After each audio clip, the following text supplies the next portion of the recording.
Hello everyone, তোমাদেরকে আজকে একটা কথা বলতে চাই। মেয়েদের জীবন কি অদ্ভুত, তাই না বলো তো?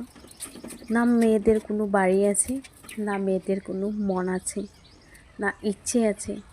তাদের মন থাকলেও মনের মতো কাজ করতে পারে না, না পারে চলতে। তাদের ইচ্ছে থাকলেও তাদের ইচ্ছের বিরুদ্ধে কাজ করতে হয়, কারণ মেয়েদের সব সময় পরের কথা শুনে কাজ করতে হয়, চলতে হয়। কি অদ্ভুত না? কেন শুধু মেয়েদের এটা হয়? আর তাদের বাড়ির কথা বলি, তাদের তো কোনো বাড়িই নেই, হয়তো বাবার বাড়ি, না হয়তো শ্বশুর বাড়ি। তার মাঝখানেও যদি সেই মেয়েটার মা না থাকে, তার বাবা আরেকটা বিয়ে করে নেয়, সেই মেয়েটার বাবার বাড়ি কী পরিস্থিতি থাকতে পারে তোমরা ভাবো তো একবার।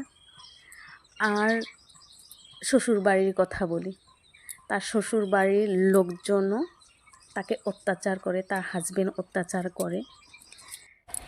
সে না পারছে শ্বশুর বাড়িতে থাকতে শান্তি মতে, না পারছে তার বাবার বাড়িতে শান্তি মতে থাকতে পারছে। তার বাবার বাড়িতেও সে অত্যাচার সহ্য করছে, তার শ্বশুর বাড়িতেও অত্যাচার সহ্য করছে। তার মাঝখানে যদি তার একটা বাচ্চা থাকে, সে মেয়েটা না পারে শ্বশুর বাড়িতে থাকতে, না পারে বাবার বাড়িতে থাকতে, না পারে মরে যেতে। সে কিছু করতে পারে না শুধুমাত্র বাচ্চাটার জন্য। সে নিয়াস বন্ধ করে দিনের পর দিন সহ্য করে যাচ্ছে, দিন পার করছে।